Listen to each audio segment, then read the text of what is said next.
So my name is Naman Sharma and this is your demo cum orientation lecture on public administration as an optional subject.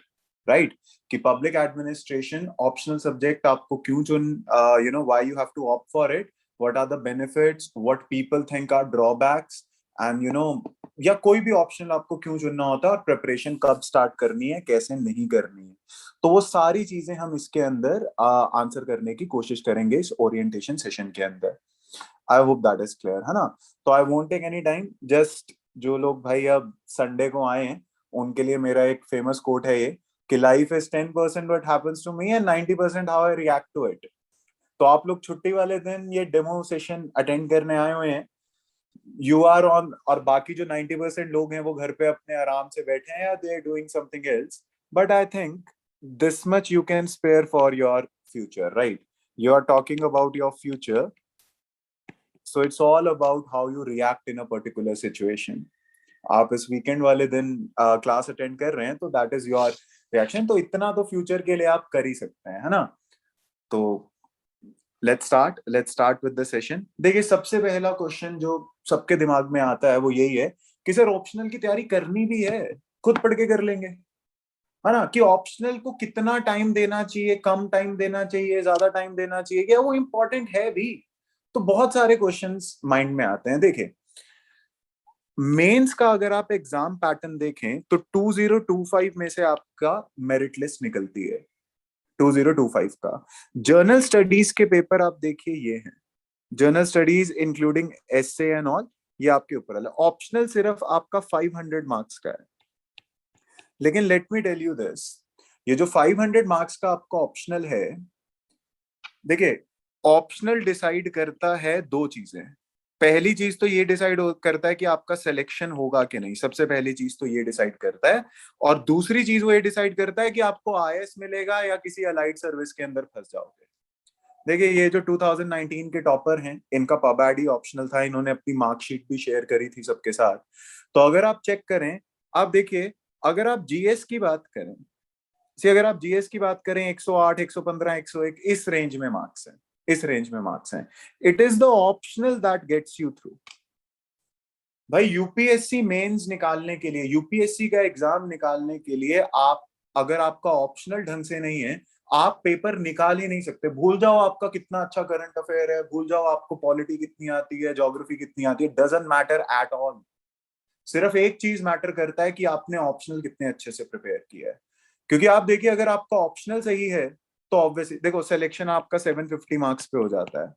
तो अगर आप 300, 350 optional के अंदर से score कर लेते हो, पेपर निकल जाएगा. देखिए, जो इंसान ऑप्शनल को लाइटली लेके जाता है, प्रिपेयर करके नहीं जाता है एग्जाम के अंदर, उसका सिलेक्शन ही नहीं हो सकता है. लाइक दिस इज गारंटीड, है ना? तो इसीलिए ऑप्शनल बहुत इंपॉर्टेंट सब्जेक्ट है. कौन सा ऑप्शनल चुनना है, कैसे चुनना है, वो सब हम आगे देखेंगे इस सेशन के अंदर.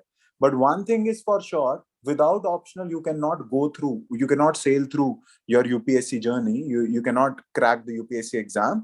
तो आपको जो भी ऑप्शनल लेना है, पबैट लेना है, तो वो भी आप डिसाइड कर सकते हैं. तो हम देखेंगे पबैट से रिलेटेड सारी चीजें यहाँ पे देखेंगे. But optional is very important. इस पे मैं दोबारा आऊंगा. I get you this. चलिए, तो अब स्टार्ट करते हैं हम अपना orientation session on public administration as an optional subject. देखिए, इस सेशन के अंदर, ये जो आपका सेशन रहेगा, ज्यादा टाइम नहीं लूंगा मैं आपका. These all things will be covering up. एक तो मैं मिथ्स क्लियर करूंगा जो पबैट ऑप्शनल चुनने के ऊपर एस्पिरेंट्स को होते हैं. कुछ लोग बोलते हैं, है ना, जैसे कि सर सिलेबस बहुत ज्यादा है ना सर, हम साइंस बैकग्राउंड से है, क्या हम पेपर निकाल पाएंगे, क्या हमने इंजीनियरिंग करी हुई है, सर मैं सीए कॉमर्स बैकग्राउंड से हूँ, क्या मैं ऑप्शनल ले सकता हूँ पबैट का कि नहीं. और ऊपर से सर इसमें सिलेक्शन बहुत रेयर होता है. तो आप देखिए, वो जो सारे मिथ्स हैं पबैट ऑप्शनल के लिए कि बहुत थ्योरेटिकल सब्जेक्ट है, रट्टा बहुत मारना पड़ता है, वो सारी चीजें कवर करेंगे.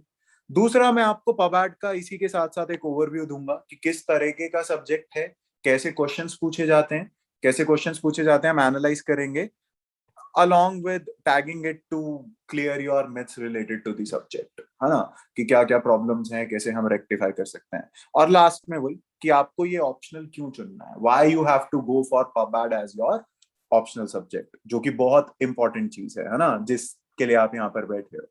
तो हम वो सारी चीजें एक एक करके देखेंगे, होलिस्टिकली हम ये सारी चीजें स्टार्ट करेंगे। देखिए, अगर मैं आपके मिथ्स की बात, देखो पहली चीज तो अगर आप पब एड ऑप्शनल लेना चाहते हो, आई होप आप सबको आईएएस की फुल फॉर्म पता है। जिस पेपर की आप तैयारी कर रहे हो उसकी फुल फॉर्म होती है इंडियन एडमिनिस्ट्रेटिव सर्विस। तो आप जिस पेपर की तैयारी कर रहे हो, जो आप एस्पिरेशन रख रहे हो, आप एडमिनिस्ट्रेटर ही बनोगे। तो देखो, ये क्वेश्चन तो आपके दिमाग में आना ही नहीं चाहिए कि सर एजुकेशनल बैकग्राउंड ये है वो, क्योंकि आप जिस मर्जी एजुकेशनल बैकग्राउंड से हो, अगर आप आईएएस बनना चाहते हो तो ऑब्वियस सी बात है कि आपने एडमिनिस्ट्रेशन में आपका इंटरेस्ट है और पूरी जिंदगी आपने एडमिनिस्ट्रेशन ही करनी है ना। You will be an administrator. तो सबसे पहले तो वो चीज अपने दिमाग से हटा दो। और जब आपका सिलेक्शन हो के आप मसूरी जाओगे लबासना के अंदर, दैट इज, उसकी फुल फॉर्म क्या है? मैंने आपको फर्स्ट स्लाइड के अंदर दिखाया था, लबासना की फुल फॉर्म क्या है अगर आप चेक करें तो।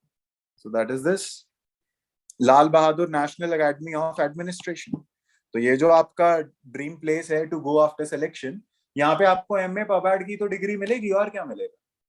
तो आप देखिए, ये जो मिथ है ना बहुत सारे स्टूडेंट्स का कि सर हम इंजीनियरिंग बैकग्राउंड से हैं, हम पेपर कर पाएंगे कि नहीं, थ्योरेटिकल होता है, इंटरेस्ट आएगा कि नहीं। ऑब्वियसली आएगा, क्योंकि आप उसी करियर के लिए तैयारी कर रहे हो, है ना। आप उसी के लिए तैयारी कर रहे हो, आप डीसी बनना चाहते हो, है ना, तो वो एडमिनिस्ट्रेटर ही होता है। और सक्सेस रेट सर बहुत कम होता है, तो वो भी हम देखेंगे। और पेपर बहुत ही थ्योरेटिकल है सर, क्रैमिंग मारनी पड़ती है बहुत ज्यादा। तो ये सारी चीजें जो मिथ्स हैं यही आप सबने सुना है। बाकी आपके जो डाउट्स होंगे आई टेक इट आगे, एक बार सेशन कंप्लीट हो जाए तो। ज्यादातर ये प्रॉब्लम्स होती हैं अगर कोई पब एड का ऑप्शनल चूज करना चाहता है तो। वैसे तो सबसे फेमस ऑप्शनल यही है ना, obviously, because that is where you are going for. चलिए, देखिए मैं आपको एक जल्दी से एक कंसेप्ट सा बता देता हूँ ताकि आप कुछ लर्निंग लेके जाएं। आप जिस भी फील्ड में जाना चाहते हैं, आप उसके एक लर्निंग लेके जाएं। देखिए, अगर मैं एडमिनिस्ट्रेशन वाले वर्ड की बात करूं, if you talk about a word known as administration, ये लैटिन, दो लैटिन वर्ड्स का कॉम्बिनेशन है। That is, it comes from a word administre. Administre जिसका मतलब होता है to manage affairs, to manage affairs, management. भाई, किसी भी एरिया में कोई भी मैनेजमेंट करना, किसी भी चीज को मैनेज करने वाली कंसेप्ट को हम क्या बोल देते हैं? एडमिनिस्ट्रेशन, है ना। सी फॉर एग्जाम्पल, आपको अपना घर मैनेज करना है, आपको अपना घर मैनेज करना है, आपको अपना लेट्स एक प्राइवेट इंस्टीट्यूट मैनेज करना है, आपको एक बैंक मैनेज करना है, आपको टेम्पल मैनेज करना है, आपको एक कंट्री मैनेज करनी है। तो आप देखिए, management and administration are synonymous word, मतलब यही होता है इसका। एडमिनिस्ट्रेशन का मतलब होता है कि आप कैसे एक पर्टिकुलर जोन का, या देखो very quickly let me tell you, say let's say कोई एरिया है, कोई भी एक डिफाइंड एरिया है, चर्च ले लो, टेम्पल ले लो, अपना घर ले लो, या कंट्री ले लो। तो इसके तीन वर्ड्स होते हैं अगर हम एरिया की बात करें तो, है ना। बहुत बेसिक सी चीज है, तो मैं आपको उसी से पूरी डिटेल में ऑप्शनल समझा दूंगा। तो आप देखिए, किसी भी एरिया की अगर आप बात करो तो उसकी तीन चीजें हमें पता होनी चाहिए। एक तो उसकी सोसाइटी कैसी है। तो जिस एरिया की आप बात कर रहे हो, जब मैं सोसाइटी की बात करता हूँ, सब प्लीज सेंड पॉलि, हाँ वो भेज देंगे अभी ना, पहले ये समझ लेता है। तो आप देखिए, जब आप किसी एरिया के सोसाइटी की बात कर रहे होते हैं, तो सोसाइटी का मतलब होता है कि यहाँ पर कौन लोग हैं। सी, एक एरिया की डेमोग्राफिक डिटेल्स, मतलब पॉपुलेशन रिलेटेड डिटेल्स, कितनी पॉपुलेशन है। लेट्स से आप चंडीगढ़ की, या लेट्स से आप इंडिया की सोसाइटी की बात करें, तो मैं आपसे क्या जानना चाह रहा हूँ? कितने लोग हैं, क्या सेक्स रेशियो है, कितना लिटरेसी रेट है, क्या क्या क्या कहते हैं, कौन सा रिलीजन फॉलो करते हैं, कौन सी कास्ट के हैं। तो लोग कौन है। तो आपके घर की अगर मैं सोसाइटी की बात करूं तो क्या मतलब है कि कितने लोग हैं, पेरेंट्स हैं, कितने सिबलिंग्स हैं, क्या करते हैं क्या नहीं, वो वाली चीज। दूसरा वर्ड होता है इकोनॉमी। इकोनॉमी का मतलब होता है जिस भी एरिया की आप बात कर रहे हो, वहां के लोग अवेलेबल रिसोर्सेज को कैसे यूज करते हैं अपनी लाइवलीहुड चलाने के लिए। सी, लाइवलीहुड चलाने का क्या मतलब है? कितने लोग एग्रीकल्चर फील्ड में हैं, कितने इंडस्ट्री फील्ड में हैं, कितने सर्विसेज फील्ड में हैं। तो उनकी जॉब प्रोफाइल क्या है, वो रिसोर्सेज को कैसे यूज करते हैं अपनी livelihood, day to day activity चलाने के लिए। इकोनॉमी। और जब मैं पॉलिटी वर्ड यूज करता हूँ, पॉलिटी का वर्ड का मतलब होता है कि आप इस टेरिटरी को मैनेज कैसे कर रहे हो। जैसे you know how how you are managing that particular area, to manage the area, to manage the area. तो बेसिकली जब मैं पॉलिटी वर्ड यूज करता हूं, उसका सेम ही मतलब है एडमिनिस्ट्रेशन। देखो इसे ऐसे सिंपल भाषा में समझेंगे, अगर मैं आपके घर की बात करूं तो आपके घर की सोसाइटी क्या है कि भैया हमारे घर में 4 लोग हैं, एक पापा, एक मम्मी, एक मैं और एक मेरी बहन। ये हो गई सोसाइटी। इकोनॉमी, भाई हमारे इसके अंदर से सिर्फ 2 लोग वर्किंग हैं, पापा और मम्मी वर्किंग है। पापा लेट्स से एग्रीकल्चर वाली फील्ड में है, मम्मी जो है वो सर्विसेज इंडस्ट्री में है, बैंकिंग के अंदर काम करती हैं। तो वो आपकी इकोनॉमी होगी, बाकी 2 अनएम्प्लॉयड है, वो इकोनॉमी हो गया। और पॉलिटी, आपके घर को मैनेज कौन करता है, मतलब अगर कोई प्रॉब्लम आ जाए आपके घर में, भाई पेंट करवाना हो, बिजली चली जाए, पानी ना आए, तो प्रॉब्लम कौन मैनेज करता है? मम्मी पापा मिलके करते हैं, खाली पापा करते हैं, खाली मम्मी करते हैं, आप करते हो, व्हाट नॉट। तो मैनेजमेंट पॉलिटी का मतलब होता है आप कैसे किसी पर्टिकुलर एरिया को या किसी भी चीज को मैनेज कर रहे हैं। सो एडमिनिस्ट्रेशन का सिंपल सा मतलब होता है मैनेजमेंट, कि कोई भी प्रॉब्लम आ रही है, अच्छा पूरे देश को मैनेज कौन करता है? गवर्नमेंट। और आपके घर को मैनेज कौन करता है? आपके पापा या मम्मी, जो भी कंसेप्ट होता है। तो सिंपल मतलब एडमिनिस्ट्रेशन मींस मैनेजमेंट। अब देखिए मैं आपको ये कंसेप्ट समझा, देखो बिल्कुल बेसिक चीज है, बिल्कुल बेसिक चीज है। नाउ जस्ट अंडरस्टैंड, ये आप मेरे को बताएंगे, थोड़ा सा इंटरेक्टिव करते हैं सेशन। देखो किसी भी एरिया को या किसी भी चीज को मैनेज करने को, मैनेजमेंट उसकी करने को हम क्या बोलते हैं? एडमिनिस्ट्रेशन। अब 2 सेक्टर्स होते हैं जहां पे मैनेजमेंट चलती है, आपको पता है। एक होता है पब्लिक सेक्टर और एक होता है प्राइवेट सेक्टर। क्या आप में से कोई भी मेरे को ये बता सकता है, कोई भी, कि प्राइवेट सेक्टर और पब्लिक सेक्टर में क्या फर्क होता है? भाई आप लोग सारे सरकारी नौकरी के लिए जाना चाह रहे हैं, मार्केट में प्राइवेट नौकरियां भी अवेलेबल हैं। तो what is the difference between public and private? Can anyone tell me in the chat column? मैं तो बता ही दूंगा, लेकिन वैसे ही। Very good, very good, very good Raksha. It is public sector जो होता है वो लोगों के वेलफेयर के लिए काम करता है। वेरी गुड सलोनी, वेरी गुड। वो तो सिर्फ आप जॉब सिक्योरिटी की बात करें, मैं पहले ऑर्गेनाइजेशन की बात कर रहा हूँ। पब्लिक सेक्टर वेलफेयर के लिए काम करता है, प्राइवेट सिर्फ एक ही चीज के लिए काम करता है, और वो क्या होता है? प्रॉफिट। प्रॉफिट के लिए काम करता है ना। प्राइवेट का एक ही प्रिंसिपल है कि भाई मैक्सिमम टू मैक्सिमम पैसा कमा लें हम, मैक्सिमम टू मैक्सिमम पैसा कमा लें। पब्लिक जो है वो थोड़ा वेलफेयर, सरकारी जो इंस्टीट्यूट्स होते हैं, आप लोग भी तो इसी के लिए जा रहे हैं, आप वेलफेयर करना चाहते हैं लोगों का। तो अगर आप ओवरव्यू में देखें, see this is the basic difference, क्योंकि मैं ज्यादा टाइम नहीं लूंगा आपका। आप देखिए, प्राइवेट सेक्टर सिर्फ प्रॉफिट के लिए काम करता है, और पब्लिक सेक्टर लोगों के वेलफेयर, दोनों के एम एकदम अलग है। प्राइवेट सेक्टर का एक ही रूल है, रिजल्ट ओरिएंटेशन। भाई आप किसी प्राइवेट बैंक में नौकरी लग जाओ, आपको सीधा मैनेजमेंट आके क्या बोलती है कि भैया तू मेरे को 10 लाख का प्रॉफिट करा दे, तब तेरी सैलरी मिलेगी या तब तेरे को बोनस मिलेगा, वरना हमारे हाथ जोड़े घर जाओ। उन्हें रिजल्ट चाहिए, प्रॉफिट चाहिए, रिजल्ट चाहिए, उन्हें नहीं देखना आपने कितना एफर्ट किया है क्या। लेकिन पब्लिक सेक्टर रूल ओरिएंटेड है, वो सारे रूल्स फॉलो करता है, रेगुलेशंस फॉलो करता है। प्राइवेट वाला तो आप देखो, जितना गार्बेज है वो रिवर्स में भी फेंक देगा अपना प्रॉफिट मैक्सिमाइज करने के लिए, पेड़ काट देगा ताकि उसे क्या कहते हैं, उसको प्रॉफिट हो जाए। वो वेलफेयर नहीं सोचेंगे। पब्लिक सेक्टर रूल ओरिएंटेड होता है। प्राइवेट सेक्टर के अंदर कोई वो हायरार्की वगैरह नहीं होती। सी मतलब, से आप किसी बैंक में चले जाओ, हो सकता है उसका चेयरमैन या उसका जो क्या कहते हैं बैंक मैनेजर है वो खुद आ जाए और आपके घर तक आके आपका अकाउंट खुलवा के जाए। Hierarchy is very flexible. पर हमारे यहाँ एकदम रिजिड है। एसीपी जो है उसे डीसीपी की रिस्पेक्ट करनी है, चाहे कैसे भी हो। पीएम की रिस्पेक्ट सबको करनी है, नीचे वालों की, क्योंकि हमारे यहाँ रिजल्ट इंपॉर्टेंट नहीं है, रूल्स इंपॉर्टेंट हैं। आपको पूरी हायरार्की फॉलो करनी होती है। सिर्फ पब्लिक सेक्टर जो होता है वो लोगों को, देखो सरकारी जो महकमा होता है वो लोगों को इक्वालिटी देने की कोशिश करता है, डेवलपमेंट देने की कोशिश करता है, वेलफेयर देने की कोशिश करता है। लेकिन प्राइवेट वालों को इन सारे प्रिंसिपल से कुछ नहीं लेना देना, उनका एक ही प्रिंसिपल है, और वो क्या है? हमें क्या चाहिए? Profit, that's it. प्राइवेट वालों को अगर आपको जवाब भी मांगना है प्राइवेट वालों से, वो इंटरनली होता है। लेकिन पब्लिक सेक्टर तो भैया वो है, गवर्नमेंट क्या कहते हैं, हमारे टैक्स पेयर के मनी से जाते हैं। So they are also accountable to people also. ये, अब देखिए ये सारी चीज मैं आपको क्यों बता था, जस्ट पे अटेंशन है। देखिए क्या होता है, आज इंडिया के अंदर हम ये बोल देते हैं कि भैया पब्लिक सेक्टर जो है वो बहुत ही इनएफिशिएंट है, कि भाई हमारे सरकारी महकमे वाले तो काम ही नहीं करते, इन्हें तो काम करना पसंद ही नहीं है, बहुत इनएफिशिएंट है। प्राइवेट अच्छा होता है।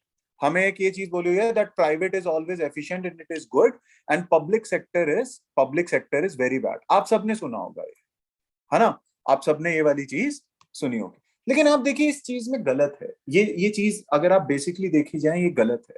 इसे ध्यान से समझे क्यों मैं आपको बता रहा हूं। देखिए अगर मैं एक प्राइवेट सेक्टर वाला हूं और मेरे को अपनी एक फैक्ट्री लगानी है, लेट्स से इंपोर्ट एक्सपोर्ट की कोई गुड्स बनाने और फैक्ट्री लगानी है, तो मैं कहाँ फैक्ट्री लगानी पसंद करूंगा? शहर के बीचों बीच। क्यों? क्योंकि मेरे को रोड की कनेक्टिविटी मिल जाएगी। देखो चलो आप मेरे को बताओ, दिस इज लोकेशन है और आपको एक ऐसी फैक्ट्री बनानी है जिसके गुड्स आप पूरे इंडिया में भेजो और इंडिया के बाहर भी भेजो। This is location A, this is location B. Location A में रोड्स बनी हुई हैं, 24 घंटे इलेक्ट्रिसिटी आती है, वाटर आता है, सिक्योरिटी है, कनेक्टिविटी बहुत अच्छी है, एयरपोर्ट है, रेलवेज है, सब कुछ है। और रोड बी के लोकेशन बी के अंदर ना रोड्स हैं अच्छे से, ना सिक्योरिटी है, ना बिजली है, ना पानी है। तो आप कौन सी लोकेशन प्रेफर करोगे अगर आप प्राइवेट सेक्टर के अंदर हो? कौन सी? ऑब्वियसली है, क्योंकि आपका खर्चा बचाएगा और डेवलप आपका एफिशिएंसी आएगी। लेकिन आप देखिए, ऑब्वियसली आप ए प्रेफर करोगे। अब देखिए, लेकिन जब ओएनजीसी का एक प्लांट लग रहा होता है या रेलवे स्टेशन कोई बन रहा होता है या कोई बीएसएनएल का प्लांट लग रहा होता है, गवर्नमेंट आके आईएएस ऑफिसर्स को पता है क्या बोलती है कि एक काम करो, गांव में जगह जाके फैक्ट्री लगाओ। तो आईएएस बोलता है कि सर बहुत खर्चा हो जाएगा, वहां रोड हमें बनवानी पड़ेगी, लाइटें हमें लगवानी पड़ेगी, पानी हमें लाना पड़ेगा। तो मिनिस्टर क्या बोलता है? अरे तू ये देख भाई, अगर हम गांव में फैक्ट्री लगाएंगे, वहां वैसे ही कोई नहीं लगा रहा, लेकिन अगर हम लगाएंगे गांव में फैक्ट्री, वहां के लोगों को नौकरी मिलेगी, वहां पे रोड बन जाएगी तुम्हारे बहाने, वहां पे लोग पढ़ने लगेंगे, जेब में पैसा आएगा, थोड़ी सी डेवलपमेंट होगी। तो आप देखिए सरकार जो है गांव में जाके फैक्ट्री लगाता है, जबकि सारे इकोनॉमिक प्रिंसिपल्स ये कहते हैं कि शहर में लगाओ। क्योंकि सरकार की ओरिएंटेशन पैसा कमाना नहीं है, सरकार क्या चाहता है? लोगों का वेलफेयर, लोगों की भलाई हो। अभी हमने डिफरेंस देखा ना, public sector is for welfare of people, private is for profit. See, private जो बड़े बड़े स्कूल हैं, आप देखो कितने कितनी फीस लेते हैं, इतने बड़े बड़े स्कूल्स हैं, सारे शहरों के अंदर है। आपको गांव में कोई बड़ा प्राइवेट स्कूल नहीं मिलेगा, लेकिन सरकार 10-10 बच्चों के लिए, 2-2 बच्चों के लिए स्कूल चलाती है गांव में जाके, क्योंकि उसका पैसा कमाना एम नहीं है, वो चाहती है कि घर घर तक एजुकेशन पहुंच जाए, बच्चे को चल के ना आना पड़े बाहर। कौन सा बड़ा प्राइवेट स्कूल मिलेगा आपको गांव के अंदर? मिलेगा ही नहीं। तो आप देखिए, this is a major difference between public and private. Public sector welfare के लिए काम करता है। अभी कोरोना हुआ तो आप देखो सरकारी रोडवेज फ्री में लोगों को ट्रैवल करवा रही थी, प्राइवेट वाले 2 सीट के पैसे ले रहे थे आपसे। सी, सरकारी जो रोडवेज की आपको बस मिली वो फ्री में ट्रैवल करवा रही है एक जगह से दूसरी जगह, प्राइवेट वाले आपकी 2 सीट के पैसे काट रहे हैं। तो पब्लिक और प्राइवेट में बहुत फर्क होता है। लोग कहते हैं प्राइवेट सेक्टर ज्यादा अच्छा है, पब्लिक बेकार है। भाई आप कंपेयर तो ढंग से कर लो। सबसे टैलेंटेड बंदा इंडिया के अंदर कौन है? आईएएस। पूरे एशिया का टफेस्ट पेपर आप लोग निकाल के पहुंचते हो पब्लिक सेक्टर से, है ना? You become the Indian administrative services के अंदर जब आप जाते हो, आईएएस आईपीएस। तो आपके पास टैलेंट की कमी नहीं है, आपके काम करने का तरीका अलग है। आप पैसे कमाने नहीं देख रहे, आप ये देख रहे हो कि लोगों की डेवलपमेंट हो जाए, ये हो जाए, वो हो जाए। तो this is the major difference between public and private. Private takes to aims to get maximum money out of any venture, and public wants to do development, public sector wants to do development। और यही है major difference between public administration and private administration. Private administration अगर आपको optional लेना है तो वो जो एमबीए कॉमर्स वगैरह आप लेते हो, आप उसके अंदर जाओ कि कैसे डिमांड सप्लाई प्रॉफिट लाएंगे। लेकिन पब्लिक एडमिनिस्ट्रेशन जो आपको लबासना में पढ़ाया जाएगा, जो मसूरी में पढ़ाया जाएगा, आपको ये पढ़ाया जाएगा। सी, आप सबको अभी वो करनाल एसडीएम की हरकत का पता है? सी, उसने लाठीचार्ज जो फार्मर्स पे करवा दिया। तो that is a typical failure कि शायद उसने लबासना में जब लेक्चर पढ़ाया जा रहा था पब्लिक एडमिनिस्ट्रेशन का, उसने ढंग से पढ़ा नहीं था। That's a typical failure of administrative principles, क्योंकि आप लोगों के वेलफेयर के लिए, उन्हें पीटने के लिए नहीं। Are you getting this? Private वाले कहते हैं ये कि भाई हमारा नुकसान हो रहा है, ये हो रहा है, वो हो रहा है। So this is the major difference between public and private. See, just tell me in the chat column, you understood what is the difference between public and private? Public और प्राइवेट में मेजर क्या difference होता है? Clear हो गया आप सबको? Yes or no? सब लोग यस कह रहे हैं। अब देखो, ये मैंने क्यों करवाया, आपको बोर क्यों करवाया? देखो, ये फोटो गवर्नमेंट ने, ये वाली फोटो कोरोना वायरस के टाइम पे गवर्नमेंट ने निकाली। जानते हैं क्यों? अगर आप इस फोटो को जूम करके देखें सारा, गांव के अंदर जब एक पब्लिक सेक्टर की ये एनटीपीसी या कोई प्लांट लगता है ना, तो गांव वाले इतनी उम्मीद से देखते हैं कि अब हमारे यहाँ रोड्स बनेंगी, एयरपोर्ट आएगा, हमारे यहाँ नौकरियां आएंगी, हमारे यहाँ डेवलपमेंट आएगी, हमारे यहाँ पैसा आएगा। पीएसयू सरकारी महकमा, ये जो ओएनजीसी बीएसएनएल जब लगता है, ये खाली एक प्राइवेट वेंचर नहीं है कि सरकार पैसे कमाना चाहती है, टेलीफोन देना चाहती है आपको, नो। ये उम्मीद जगाती है लोगों को, ये है पब्लिक सेक्टर का बेनिफिट। ये कोरोना वायरस की फोटो है इंडिया वाले। अब देखो, सी, आप इन सबको जानते, आप इन्हें जानते होंगे, Verghese Kurien, the milkman of India, है ना, father of white revolution in India. Amul के फाउंडर हैं ये। इन्होंने, सी, अगर आपको स्टोरी थोड़ी सी मैं ओवरव्यू में बताऊं, वैसे मैं बताता रहता हूँ। सी, गुजरात का एक गांव जो कि भूखमरी से जूझ रहा था, इन्होंने वहां पर जाके लोगों को बोला कि हम एक कोऑपरेटिव बनाते हैं, अब तो नई मिनिस्ट्री भी बना दी है, मिनिस्ट्री ऑफ कोऑपरेटिव, कि हम एक कोऑपरेटिव बनाते हैं और हम अच्छी क्वालिटी का दूध पूरे इंडिया में बेचा करेंगे। और तब जन्म हुआ था अमूल का। आज वो सारे गांव के लोग बिलियनर्स हैं, सारे गांव के लोग बिलियनर्स हैं। अमूल आप सबको पता है, सी, अमूल का बटर आपको महंगा मिलता है बाकी बटर से। अमूल का दूध आपको 1 रुपया महंगा मिलता है बाकी दूध से। क्यों? Quality. He is the milkman of India. 26 November is celebrated as national milk day in India, father of white revolution. तो आप देखो, इन्होंने कितने हजारों लाखों लोगों को बिलियनियर बना दिया, उन्हें अच्छी क्वालिटी का दूध। ये बहुत फेमस साइंटिस्ट हैं। तो इनसे एक इंटरव्यू में पूछा गया कि सर, बूढ़े तो हो ही चुके थे, नाउ ही इज नो मोर, तो आप देखो बूढ़े तो हो ही चुके थे, इनसे पूछा कि सर आपकी लाइफ में तो आपको कोई भी रिग्रेट नहीं होगा, आपने खूब पैसा भी कमाया क्योंकि आपने एक प्राइवेट वेंचर चलाया अमूल करके, आनंद मिल्क यूनियन लिमिटेड, एब्सोल्युटली। आपने खूब पैसा भी कमाया, आपने हजारों लोगों को, थाउजेंड्स ऑफ लोगों को नौकरियां दी, और आपने उन सबको बिलियनियर्स भी बना दिया। मतलब आपने लोगों का भी भला किया, पैसे भी कमाए, आपको लाइफ में और क्या चाहिए? आप जानते हैं इन्होंने जवाब क्या दिया? सी, ये सबसे पूछा जाता है इंटरव्यू के अंदर, ये आपसे सबसे पहला क्वेश्चन यही होता है कि भाई, आप यूपीएससी, आप आईएएस क्यों बनना चाहते हैं? Why do you want to be IAS? Why do you want to be IPS officer? तो आप देखो, ऑब्वियसली, देखो, अभी तो आप उल्टे सीधे जवाब दे सकते हो, आई थिंक अभी आप प्रेपरेशन के अंदर हो, बिल्कुल। बहुत सारे लोग बोलते हैं कि सर जॉब सिक्योरिटी है, लेकिन अगर आप ध्यान से देखो, पैसा तो है ही नहीं। सी, आज आपकी जो जनरेशन है ना, आपकी एस्पिरेशंस बहुत ज्यादा है। आईएएस की सैलरी कितनी, आप सेलेक्ट हो जाओगे तो 55,000, 57,500। पहले 2 साल जब आप सेलेक्ट हो जाओगे, क्या होता है उसके अंदर? बच्चे की स्कूल, अच्छे स्कूल में प्राइवेट में डलवा दो, उसकी फीस ही 30-30, 40-40 हजार जा रही है।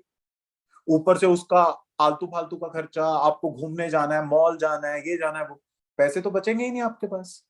तो money is not a criteria. अगर आप आईएएस बन रहे हो तो वो आपसे सीधा पूछते हैं क्यों बन रहे हो। अगर आप बोल दो कि सर जॉब सिक्योरिटी है, लाइफ सेट हो जाएगी, वो बोलेंगे कैसे हो जाएगी, पैसे तो है ही नहीं, सिर्फ 57,000 में कैसे लाइफ सेट कर लोगे? और अगर, अच्छा, बहुत सारे लोग बोलते हैं, जैसे आपने भी बोला कि सर मैं पब्लिक वेलफेयर करना चाहता हूँ, सर मैं पब्लिक वेलफेयर करना चाहता हूँ, तो वो तो आप प्राइवेट में भी कर सकते हो।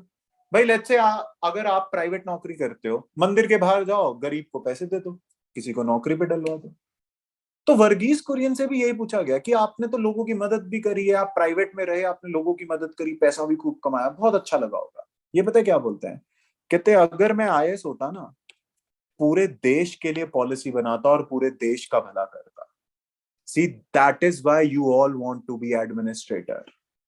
सी, आपको अगर गरीब आदमी की या वल्नरेबल लोगों की रक्षा करनी है, डंडा लेके खड़े हो जाओ बाहर, कोई किसी को कुछ ना कहने दे। लेकिन कितनों को बचा लोगे? 4 लोगों को, 5 लोगों को। लेकिन जब आप एसीपी बन के आओगे, पूरा डिस्ट्रिक्ट को आप प्रोटेक्शन देते हो। अभी आपको एक गरीब आदमी को नौकरी देनी है, कितने को दे दोगे? 5, 10, 15, 20 हजार, जैसे इन्होंने दी। आईएएस बनोगे तो पूरे शहर को, पूरे डिस्ट्रिक्ट आपके अंदर होगा, डीसी बन जाओगे तो डिस्ट्रिक्ट कलेक्टर बन के पूरे एरिया को आप दो। See, you want to be an administrator, क्योंकि इंडिया के अंदर अगर आपको जेन्युइनली लोगों का वेलफेयर करना है तो this is the post to do it. Verghese Kurien कह के गए खुद। You getting this? अब ये आ जाओ, ये पबैड के पिछले 5 साल के अंदर आए हुए 3 क्वेश्चन है पब्लिक और प्राइवेट सेक्टर के। है ना। ये पब्लिक और प्राइवेट सेक्टर के पिछले 3 साल के क्वेश्चंस हैं, ध्यान से देखो। Public and private administration are two species of same genus but they have special values and techniques of their own. Comment कर दोगे? क्या आपसे क्वेश्चन पूछा जा रहा है कि पब्लिक और प्राइवेट सेम जैसे ही हैं पर इनकी कुछ वैल्यूज अलग है, वो टेबल बताया। Profit orientation, welfare orientation, not bound by principles, hierarchy, flexible, वो टेबल बनाना है, इसमें बना दोगे। सेम रिपीट हुआ। Though there are certain points of similarity between public and private yet no private organization can ever be same as public one। Verghese Kurien का example दो, 4-5 वो पॉइंट्स बताओ, आंसर दे दो। Popular belief is that ownership change from public to private brings improved performance। comment। C common man को लगता है कि सरकारी से प्राइवेट, भाई हम बीएसएनएल में सिम कार्ड लेने जाते हैं तो हमसे ढंग से बात नहीं करते सर, वोडाफोन में जाते हैं तो अच्छे से करते हैं। देखो फर्क है दोनों के अंदर, वो जो मैंने आपको बताया। पब्लिक वालों में 1000 चीजें होती हैं जो उन्हें देख के चलना पड़ता है, प्राइवेट वाले तो अपने हिसाब से काम कर रहे हैं, अपने हिसाब से काम कर रहे हैं।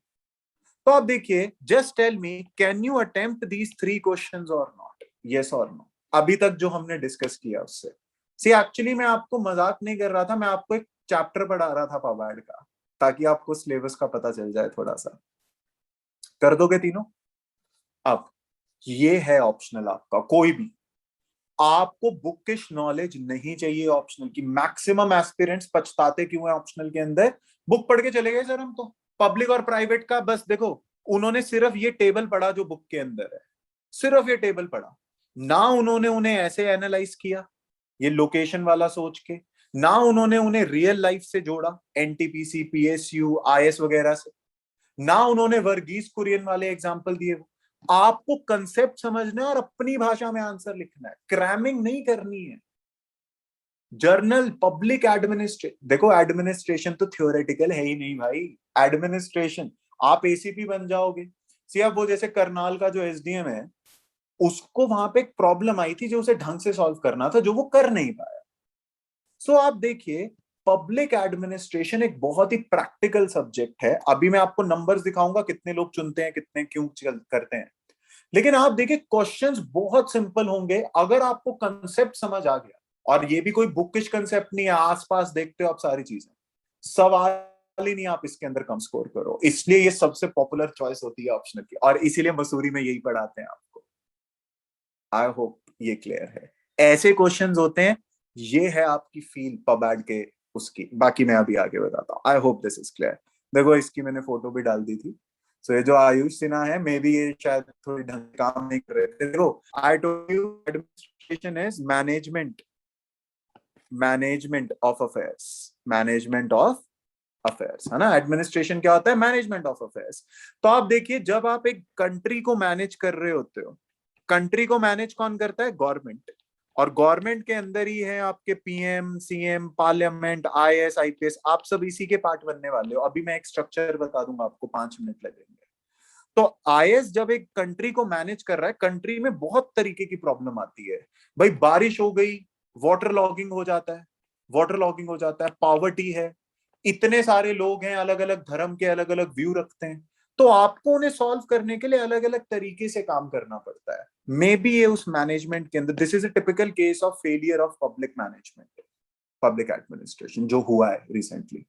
तो आप देखिए, इसीलिए एक सब्जेक्ट इंपॉर्टेंट है जो आपको पढ़ना है, और अभी मैं आपको इसकी इंपॉर्टेंस भी बता दूंगा very quickly. I tell you certain things.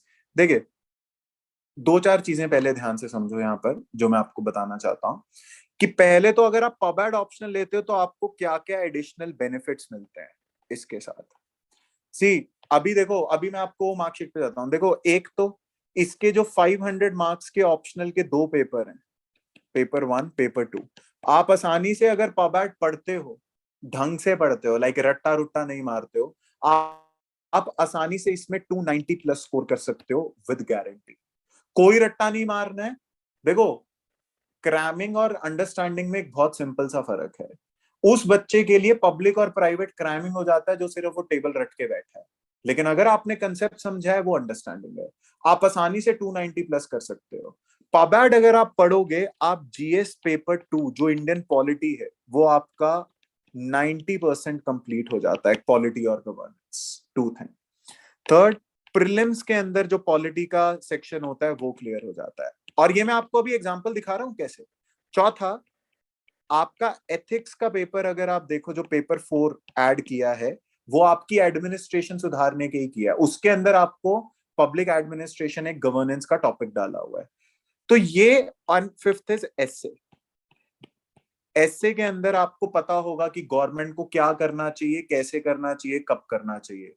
तो ये 5 आपके एडेड बेनिफिट्स हैं पब एड लेने के। जो बंदा पब एड अच्छे से करता है उसको इन सारी चीजों में मदद मिलती है। फॉर एग्जाम्पल, आपको स्टार्टिंग में मैंने एक फोटो दिखाई थी प्रदीप सिंह के मार्क्स की। सी ध्यान से देखो, इन्होंने पब एड पढ़ा है, पब एड के अंदर 148 प्लस 145 290 प्लस मार्क्स लेके आ रहे हैं।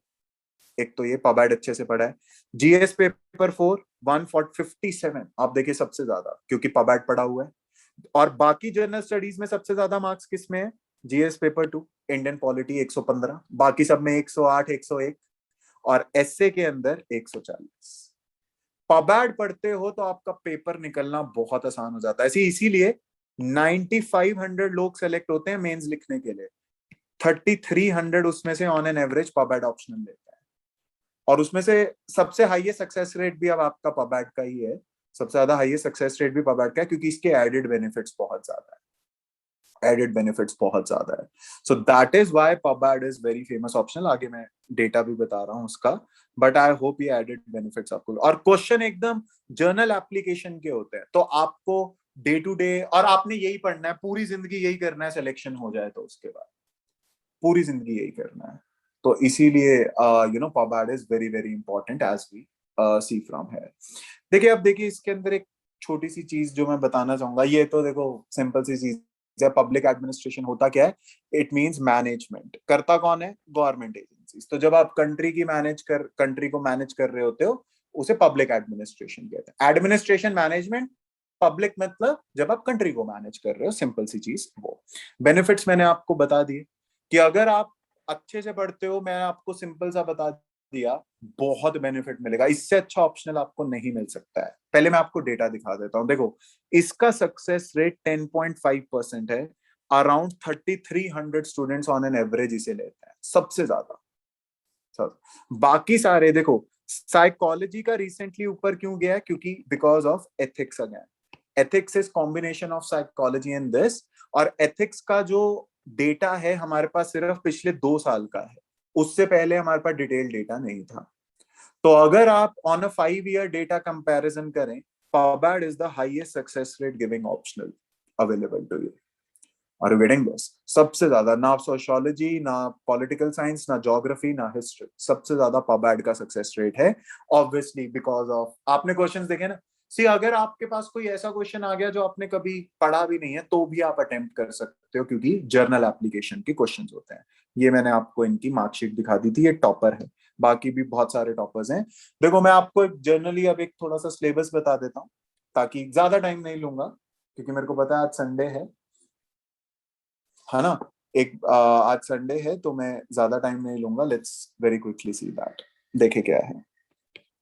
सी, अगर आप गवर्नमेंट की बात करें, वेरी क्विकली, अगर आप गवर्नमेंट की बात करें, हाँ जी, मैं डाउट्स ले रहा हूँ, 5 मिनट्स के अंदर मैं डाउट्स ले रहा हूँ, है ना। तो ये किसी ने रेस से प्लीज टर्न। तो आप देखिए, गवर्नमेंट की अगर मैं बात करूं, आपको पता है, see, very quickly let me just tell you, बहुत सिंपल सा कंसेप्ट, कि मैनेजमेंट क्यों जरूरत है, गवर्नमेंट क्यों जरूरत है ना। मैं बहुत जल्दी बता देता हूँ वो। देखिए क्या रहता है, देखो मैं अलग से करके बताता हूँ, थोड़ा सा स्पेस यहाँ पे बेटर आ रहा मेरे को। देखिए क्या होता है, सी, अगर आप सिंपल से बंदे का वो देखें, कंसेप्ट देखें, ये साइकोलॉजी में प्रूव हो चुका है। इंडिविजुअल जो है वो सेल्फिश होता है वेरी क्विकली। वो अपने सेल्फ डेवलपमेंट के लिए काम करता है। हर बंदे को सबसे बढ़िया लैंड चाहिए, घर चाहिए, हर बंदे को बड़ी से बड़ी गाड़ी चाहिए। लेकिन प्रॉब्लम क्या है, वर्ल्ड के अंदर रिसोर्सेज लिमिटेड है या अनलिमिटेड है? वर्ल्ड के अंदर रिसोर्सेज, लैंड वगैरह लिमिटेड है या अनलिमिटेड? लिमिटेड है भाई। अब लेट्स से एक बस के अंदर, इसे ऐसे देखो, एक बस के अंदर 40 सीट्स हैं। हर बंदा जो बस में चढ़ा है उसे सीट चाहिए, लेकिन इंडिया के अंदर या वर्ल्ड के अंदर चढ़ते 80 बंदे हैं। तो ऑब्वियसली सीट तो 40 को ही मिल सकती है ना। तो रिसोर्सेज वर्ल्ड में लिमिटेड है, पर हर कोई बैठना चाहता है, हर कोई सेल्फिश है। तो आप देखिए, अगर एक सोसाइटी, अच्छा आप एक बात बताओ, हर कोई सीट पे बैठना चाहे और सीट सिर्फ 40 हो, बंदे 80 हो, और हर कोई एडमेंट है कि मैं तो बैठूंगा ही, क्या हो जाएगा उससे? अगर रिसोर्सेज लिमिटेड हैं तो क्या हो जाएगा अगर हर कोई बैठना चाहेगा? What will happen? There will be chaos and conflict. Chaos, लड़ाई झगड़े। भाई लड़ाई झगड़े होने स्टार्ट हो जाएंगे। इसे ऐसे समझो, रेड लाइट पे कोई नहीं रुकना चाहता, हर बंदा अपना घर जल्दी पहुंचना चाहता है। पर अगर हर बंदा रेड लाइट क्रॉस करने लगेगा, केओस, एक्सीडेंट होगा, जैम लगेगा और दिक्कत होगी। तो अगर एक सोसाइटी को सरवाइव करना है तो हमें कॉम्प्रोमाइज चाहिए होता है। कॉम्प्रोमाइज मतलब कुछ लोगों को ये मानना पड़ेगा कि हमें खड़े होके जाना पड़ेगा, कुछ लोगों को ये मानना पड़ेगा कि रेड लाइट पे हमें रुकना पड़ेगा, ये हमारे ही भले में है ना। तो एक इंडिविजुअल सेल्फिश होता है, हर बंदा जल्दी जाना चाहता है, ऐसे काम करना चाहता है, लेकिन अगर सोसाइटी को सरवाइव करना है तो उसे ऐसे बिहेवियर दिखाना होता है, कॉम्प्रोमाइज करना होता है। और इसे ही हम मैनेजमेंट कहते हैं कि क्यों एक इंडिविजुअल बंदा रेड लाइट पे रुकेगा, क्यों वो 40 सीट, क्यों 40 लोग खड़े होके जाएंगे। इन सबको, इस बिहेवियर को, इस बिहेवियर को रेगुलेट करने के लिए बहुत सारे टूल्स हैं कि एक बंदा अपना बिहेवियर कॉमन गुड में दिखाए। और ये करने के लिए गवर्नमेंट का जन्म हुआ है। So this is nothing but management. और जब एक पूरी कंट्री में ये मैनेजमेंट चल रही होती है, so that is known age governance या पब्लिक एडमिनिस्ट्रेशन। कि कैसे आप रिसोर्सेज को यूज करके कंट्री को अच्छे से मैनेज करते हो, कंट्री को मैनेज करते हो। या आपको कंसेप्ट पहले भी पता होगा, है ना, कि जैसे आप देखिए चाणक्य, जिन्होंने एडमिनिस्ट्रेटर खुद भी थे और उन्होंने बुक लिखी थी अर्थशास्त्र की। चाणक्य ने ये बहुत अच्छे से बताया था, एक कंसेप्ट मत्स्य न्याय का। सी उसके अंदर उन्होंने बोला था कि पुराने जमाने में क्या होता था, सी जस्ट पे अटेंशन, कि जो स्ट्रांग लोग होते थे वो गरीब लोगों को एक्सप्लॉइट करते थे। जो स्ट्रांग लोग थे वो गरीबों को एक्सप्लॉइट करते थे हमेशा। तो जितने कॉमन मैन थे उन्होंने मिलकर डिसाइड किया कि हम एक ऐसी अथॉरिटी बनाएंगे जो कि इतनी पावरफुल होगी जिससे सब डरेंगे, जिसको सब रिस्पेक्ट करेंगे, स्ट्रांग भी, वीक भी। और ये पावरफुल अथॉरिटी का काम होगा हमारे पूरी स्टेट को मैनेज करना, मैनेजमेंट करना, ताकि किसी के भी साथ एक्सप्लॉयटेशन ना हो पाए। And that gave birth to the concept of government. उस टाइम पे गवर्नमेंट बनी थी किंग की, अब आपको पता है डेमोक्रेसी है। सो मैनेजमेंट, पूरे एरिया को मैनेज करने के लिए जो ऑर्गेनाइजेशन होती है उसे हम गवर्नमेंट कह देते हैं। पुराने जमाने में किंग किया करता था, आज के जमाने में कौन किया करता है? मोदी जी करते हैं डेमोक्रेसी के साथ, है ना। तो आज एक डेमोक्रेसी है। अब वेरी क्विकली, ये मैं आपको क्यों बता रहा हूँ, मैं आपको मत्स्य न्याय वगैरह नहीं सिखा रहा हूँ, ये सारी चीजें आपके सिलेबस में है पर आगे करेंगे। बहुत छोटी सी कंसेप्ट मैं आपको बता रहा हूँ।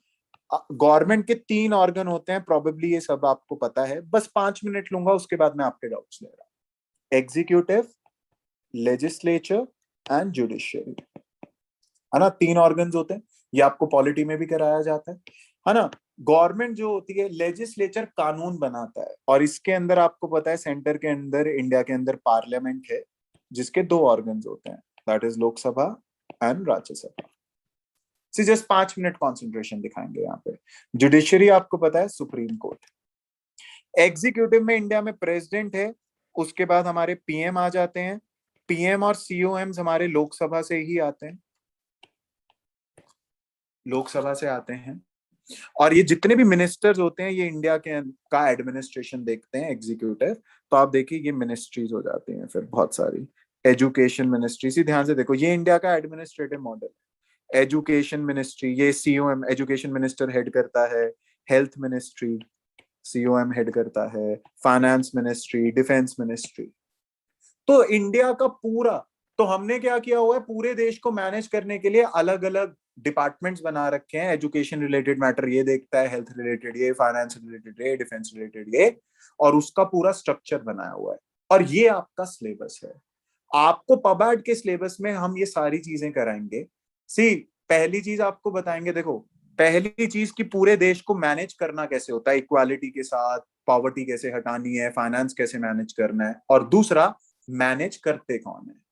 सी, यहाँ पे आईएएस होते हैं और आपको सबसे नीचे पियून मिलता है।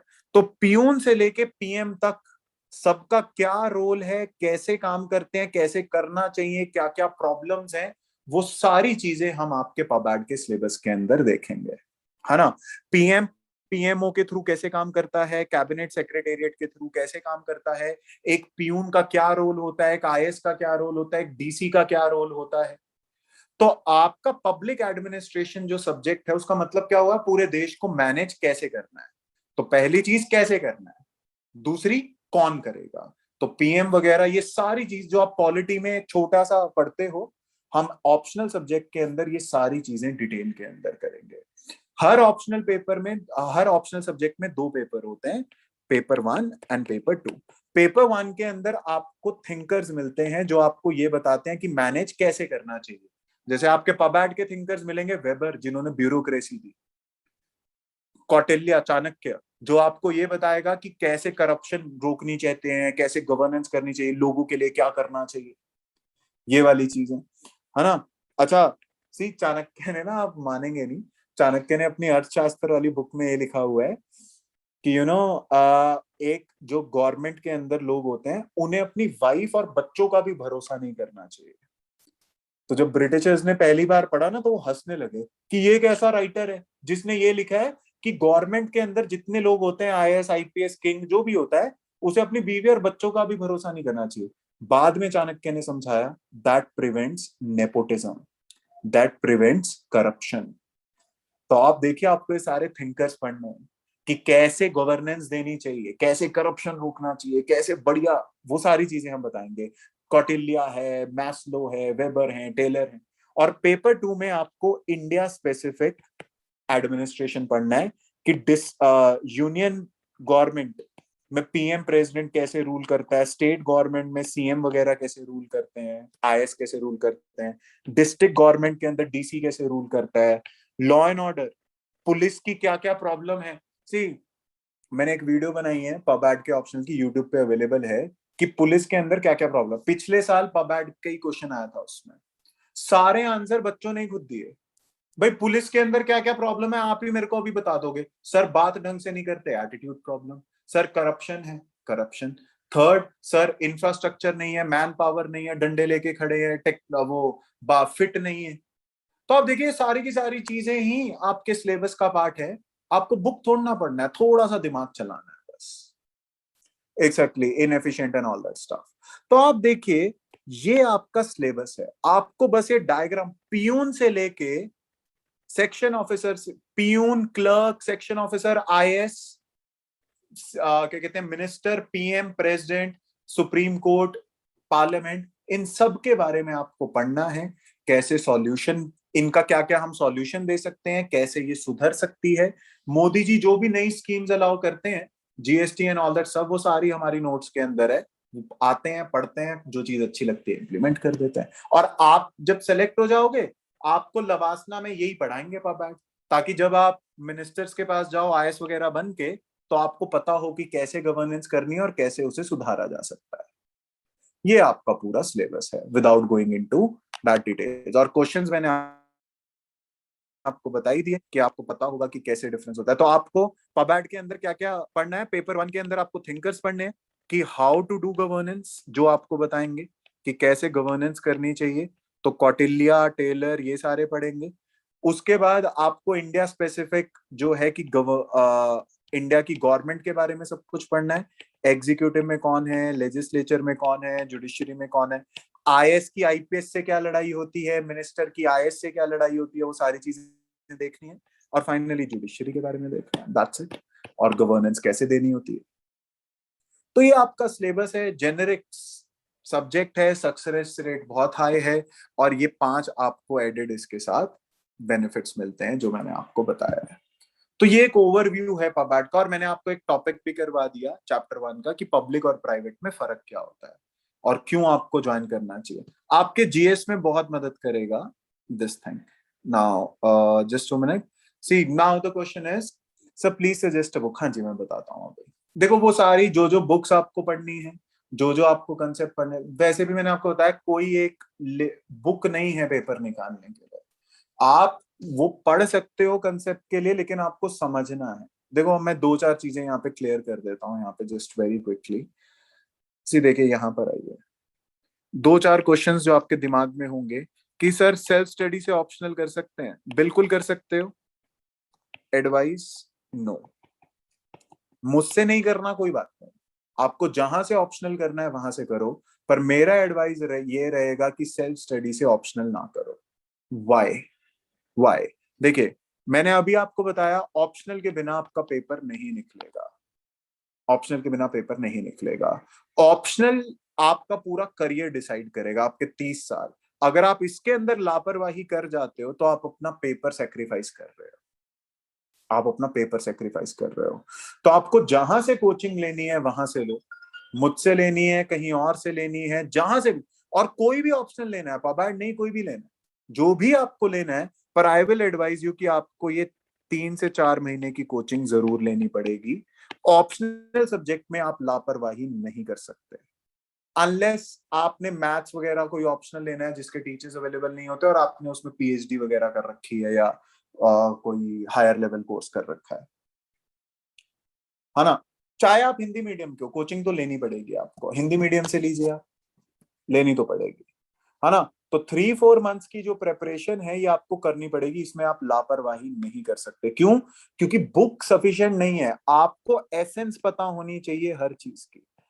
सी वरना आप भी वही करोगे ब्रिटेन की तरह। चाणक्य, आपको ये तो पता होगा, उसने कहा था stay away from wife and stay away from children, don't listen to their advice. तो आप उसे हंस के टाल जाओगे, आप उसका मतलब नहीं समझ पाओगे। और क्वेश्चंस जो होते हैं वो एसेंस बेस्ड होते हैं। तो कोचिंग एक्चुअली जरूरी है, कोचिंग एक्चुअली जरूरी है किसी भी ऑप्शनल की, इंक्लूडिंग दिस। तो बुक आपका बेस बनाएगी, लेकिन ऑप्शनल के अंदर आप ये लापरवाही नहीं कर सकते। वन सेकेंड, सेकेंड, कितना टाइम देना है सर ऑप्शनल की तैयारी के लिए? आइडियल टाइम 4 महीने की प्रिपरेशन होती है, plus test series, plus test series. See suggestion, 4 महीने की जो प्रिपरेशन है वो आप प्रीलिम से पहले कर लें, प्रेफरेबली जैन एंड तक खत्म कर दें। तो अगर आपको ऑप्शनल की प्रिपरेशन स्टार्ट करनी है, जो कि करनी ही है, कोशिश करिए आप सितंबर या अक्टूबर के अंदर स्टार्ट कर दें, बस आप कर दें स्टार्ट, क्योंकि आपको 4 महीने लगेंगे, तो आप जनवरी एंड तक खत्म कर दें। आपका पेपर जून में, फिर फेब से आप जीएस की ओर शिफ्ट कर जाएं। Are you getting this? तो सिंपल सा कंसेप्ट मेरा ये है कि अक्टूबर से लेट ऑप्शनल की प्रिपरेशन मत छोड़िएगा, नुकसान हो जाएगा, भारी पड़ जाएगा। By October start it, test series prelims के बाद देंगे, लेकिन अक्टूबर तक आप इसे कंप्लीट कर लीजिए, अक्टूबर तक आप इसे कंप्लीट कर लीजिए, सेकेंड ऑप्शनल। तीसरा, बुक से ज्यादा हमेशा जहां भी आप पढ़ रहे हो नोट्स ज्यादा इंपॉर्टेंट होंगे। नोट्स करने के बाद बुक्स पढ़नी है, ताकि आपको एसेंस समझ आया हो, उसके बाद आप वैल्यू एडिशन कर रहे हो। Books are for only value addition, not for understanding, value addition and not for understanding. तो ये ऑप्शनल से रिलेटेड जो चीजें हैं जो मैं बताना चाहता हूं, एक, अक्टूबर से लेट इसकी प्रेपरेशन नहीं करनी है, और प्रेपरेशन जरूर करनी है, कोचिंग जरूर लेनी है जो भी आपका ऑप्शनल है, अनलेस आपका कोई वो टेक्निकल ऑप्शनल है जिसके अंदर आपने मास्टर्स या वो कर रखी है। क्योंकि आप देखिए, हमारे यहाँ कॉलेज एजुकेशन अलग है। आप देखिए, कॉलेज एजुकेशन में अगर आप टॉपर भी हो, बहुत सारे टॉपर का प्री भी नहीं निकलता हमारे यहाँ कॉलेज में। आपको भी पता है आप कैसे टॉप करते हो, है ना। कंसेप्ट समझना है, कंसेप्ट समझना है। तो that is why it is important. Coaching लेनी है, नोट्स बनवाने हैं अपने, और जहां भी कोचिंग लेनी है आपको, सी मेरे साथ मेरा आपका एक ये डेमो अवेलेबल है, उसके साथ साथ मेरे यूट्यूब पे है, उसके बाद चाहे तो आगे मैं वो भी करूंगा, वो अलग बात है, पर यूट्यूब पे भी अवेलेबल है। मैं ऐसे पढ़ाता हूँ, कंसेप्ट ऐसे ऐसे करता हूँ। जहां भी आपको ऑप्शनल लेना है, प्लीज उनकी डेमो जरूर देखिएगा। क्यों? मैं फिर बता रहा हूँ, ऑप्शनल के अंदर आप लेजी एटीट्यूड के साथ अगर गए, see I had students in my previous optional batch जिन्होंने ऑप्शनल ले रखा था, सी उन्होंने पॉलिटिकल साइंस का ऑप्शनल लिया था, पॉलिटिकल साइंस पबाड का नहीं लिया था, पॉलिटिकल साइंस का लिया था, पैसे दे दिए थे, 55,000 की उनकी एनरोलमेंट फीस थी, दे चुके थे, पढ़ चुके थे, 2 महीने पढ़ने के बाद छोड़ के पबाड पे शिफ्ट करा, पिछले बैच में मेरे साथ किया, क्योंकि समझ ही नहीं आया। तो बात पैसों की और बात उसकी नहीं है कि आपने 55,000 दे दिए और अब आपने 2 महीने पढ़ लिया तो अब ऑप्शनल नहीं बदल सकते। बहुत सारे लोगों ने लास्ट अटेम्प्ट में ऑप्शनल बदला, क्योंकि अगर ऑप्शनल आपको समझ नहीं आ रहा है ना, आप कुछ भी कर लो, आप जीएस कितना ही पढ़ लो, पेपर नहीं निकलेगा। और घिस पिट के निकल भी गया तो अलाइड सर्विसेज में मिलोगे आप, आईएएस आईपीएस आईआरएस आईएफएस भूल जाओ, वो नहीं मिलेगा। तो जो भी आपको ऑप्शनल लेना है, और अगर आपको पबाडी लेना है, जहां भी लेना है, I will advise you go for demo. You have to get a link with the teacher. अगर आपको टीचर का पढ़ाने का स्टाइल, देखो हर टीचर अच्छा होता है, बहुत अच्छा होता है, बस स्टूडेंट्स का जिससे लिंक बने उससे आपको समझना चाहिए। तो अगर आपको वो नहीं समझ आ रहा है, भाड़ में जाए, कहीं और चले जाओ, थोड़े पैसे एक्स्ट्रा देके किसी दूसरी टीचर से पढ़ लेना, पर जो समझाए। Are you getting this? ये मैं आपको जेनरिक बता रहा हूँ, अभी मैं अपने बारे में कुछ नहीं बता रहा हूँ। तो ऑप्शनल की कोचिंग लेनी जरूरी है, ये एडवाइस है, इसमें लेजी एटीट्यूड नहीं। ना समझ आए तो बदलने से भी हिचकिचाना नहीं है, लेकिन आई विल एडवाइज यू कि पबाड एक ऐसा ऑप्शनल है जो आपको वैसे भी जीएस में पढ़ना है और आप एडमिनिस्ट्रेटर ही बनना चाहते हो, तो ये बहुत अच्छा सक्सेस रेट है, बहुत एडेड बेनिफिट्स हैं, समझ तो आएगा। इसमें थ्योरी भी ऐसी है कि आपको समझ आ जाएगा, उसके बाद थ्योरी तो मैंने बताया ना, वैल्यू एडिशन, कंसेप्ट समझना बहुत आसान है, जैसे मैंने आपको थिंकर्स वगैरह भी अभी बताया। Are getting this? और नोट्स इंपॉर्टेंट है, नोट्स इंपॉर्टेंट है। अक्टूबर एंड से ज्यादा इसे नहीं करना है, क्योंकि फिर आप अपना जीएस कॉम्प्रोमाइज करोगे, हमें प्री भी निकालना है। तो अगले साल अगर आप जा रहे हो पेपर देने के लिए, तो अक्टूबर से लेट नहीं करना है स्टार्ट करने के लिए। One is this. अब आते हैं कि आपको मुझे क्यों चूज करना है, मेरे साथ ऑप्शनल क्यों करना है। देखिए, पहली चीज जो मैं इसके अंदर ये बोलूंगा कि मेरे को बहुत साल हो गए हैं पढ़ाते हुए, I have lot of experience. आप मेरे रिव्यूज वगैरह देख सकते हो जहां भी देखना है, कुछ लोग तो मेरे स्टूडेंट्स भी हैं, वो जानते हैं मेरे बारे में। दूसरी चीज ये, हाँ देखो, दूसरी चीज ये, I I take the doubts and all that stuff. Like पहले मैं थोड़े अपने बता दूं, क्योंकि बहुत सारे नए स्टूडेंट्स हैं, अपने बारे में बता दूं। देखो, सबसे पहली चीज, अगर आप मार्केट में ऑप्शनल लेने जाते हो, तो आपको अभी रेट चल रहा है 50,000, वो भी एक, अच्छा ज्यादा, एक जीरो एक्स्ट्रा हो गया, 50,000 का रेट चल रहा है। आप कहीं भी चले जाइए, है ना, 50,000 का रेट चल रहा है, और 3 महीने में आपको रफा दफा करके हटा देते हैं। और पीपीटी अप्रोच ज्यादातर लेते हैं, पीपीटी अप्रोच लेते हैं, पीपीटी में पढ़ाने की कोशिश करते हैं, नोट्स आपको पीडीएफ फॉर्मेट में भेज देते हैं। यही चलता है ज्यादातर, आप देख लीजिए कहीं पे भी, जो भी अच्छा करे। और जो मैं कर रहा हूँ इसके अंदर, है ना, जो हमारा कोर्स है, एक तो मैंने सबसे मिनिमम कॉस्ट रखी है 30,000, जो कि 4 महीने की है। आपको इससे कम कहीं नहीं मिलेगा। मिलेगा तो 2 महीने में करा रहे होंगे आपको, लाइक मैंने जैसे बताया ना, ये दे रहे होंगे। तो ये एक तो मिनिमम कॉस्ट है, इससे कम। और वैसे भी एक्चुअली 35 है, सिर्फ ओरिजिनल 20 स्टूडेंट्स के लिए, क्योंकि मैं खुद नहीं चाहता हूँ ज्यादा स्टूडेंट्स हों, क्योंकि फिर इवेल्युएशन और उनपे फोकस नहीं होता है। पहली चीज तो ये, और ये भी सिर्फ 20 स्टूडेंट्स के लिए, पहली चीज ये है। दूसरा, अगर आपको ये नहीं समझ आता है, तो मैं फीस भी रिफंडेबल देता हूँ। अगर आपको लगता है कि सर हमें नहीं समझ आ रहा, आप ढंग से नहीं समझा रहे, हमें मजा नहीं आ रहा है, पढ़ने के बाद पैसे वापस ले जाना, पैसों की इंपॉर्टेंट, इतना इंपॉर्टेंट नहीं है। फीस भी देखो चार्ज करनी इसलिए इंपॉर्टेंट है क्योंकि बाकी फैकल्टीज को देना है और एडमिनिस्ट्रेशन में देना है, so that is that thing. Fees refundable है। पेपर निकालना है तो आना, मजाक करने के लिए मैं वैसे ही नहीं पढ़ाता हूँ। तीसरा, मैं हैंडमेड नोट्स बनवाता हूँ क्लास के अंदर। और अगर आपको नहीं समझ आ रहा है, मेरे पास कोई टाइम लिमिट नहीं है, मैं कितना भी खींच सकता हूँ आराम से। 90 लेक्चर्स होंगे आपके पबैट के अंदर, 4 महीने कोर्स चलेगा। इतना ज्यादा कोर्स आपको कहीं पे नहीं मिलेगा। वो रीजन सिंपल है, मैं आपको हैंडमेड नोट्स बनवाऊंगा, क्वेश्चंस वगैरह करवाएंगे, टेस्ट सीरीज वगैरह इसमें इंक्लूडेड है, वो प्री के बाद होगी। और कंसेप्ट जब तक नहीं समझ आएगा, बायलिंगुअल रखेंगे, तब तक हम आगे नहीं चलेंगे। That is with me. और अगर आपको पबैट लेना है, देखो मेरा तो एडवाइस है, पबैट बहुत अच्छा ऑप्शनल है, सक्सेस रेट अच्छा है, इंटरेस्ट है, तो आप बिल्कुल जा सकते हो इसमें, बिल्कुल जा सकते हो। मैंने आपको बेनिफिट्स वगैरह बता दिए। मुझसे करना है कि नहीं, वो आपकी चॉइस है। तो वो आप यूट्यूब पे बाकी जगह भी देख के करके, पर जहां से भी करना है, अक्टूबर, अक्टूबर तक, है ना, अक्टूबर तक आपको करना है, उससे उससे लेट आपको नहीं करना है ना। पहली चीज ये तो, ये मेरे बारे में हो गया, और हो गया। और वैसे भी इन सारी एकेडमीज में पढ़ा के मेरे को पता है कि वहां पे क्या चलता है। So when I used to teach in academies the optional, मेरे को एक ही चीज बोली जाती थी कि सर हम आपको इतने पैसे दे रहे हैं, हम आपको इतने पैसे दे रहे हैं, और आप एक काम करना, 2 महीने में हमें खत्म चाहिए। तो मैं ही एक्स्ट्रा खींच खींच के करा दूं तो करा दूं। तो देखो, बताया ना, प्राइवेट कोचिंग इंस्टीट्यूट्स का एक ही एम है, प्रॉफिट मैक्सिमाइजेशन। तो उन्हें नहीं फर्क पड़ता पेपर निकले ना निकले। मेरे साथ ऐसा नहीं रहेगा, ऑनलाइन क्लासेस रहेंगी, आपको रिकॉर्डिंग्स अवेलेबल रहेंगी, और ये सारी चीजें रहेंगी। One is this. अब मैं आपके क्वेश्चंस ले लेता हूँ। But before I take questions मैं एक लास्ट चीज बता देता हूँ। देखिए, काफी लोग एनरोल कर चुके हैं, वैसे फीस 35,000 है, वो भी मिनिमम है जो उसके हिसाब से रखी है। ओरिजिनल 20 के लिए 30,000 रखी है ना। आप वेबसाइट के थ्रू या मेरे टेलीग्राम चैनल के थ्रू जा सकते हैं, क्या कहते हैं, रजिस्टर कर सकते हैं। और इससे कम मैं नहीं कर पाऊंगा क्योंकि बहुत सारे स्टूडेंट्स एनरोल कर चुके हैं, उनके साथ इनजस्टिस हो जाएगा। Are you getting this? So there is no point of discount and all that stuff, क्योंकि ये डिस्काउंटेड प्राइस ही है, ये सबसे कम ही है। आपको इससे कम कहीं मिलता है तो मेरे को बता देना, मैं कम कर दूंगा, पर नहीं मिलेगा आपको। But this is the price, this is for 20 students. जिन्हें एनरोल करना है वो कर सकते हैं।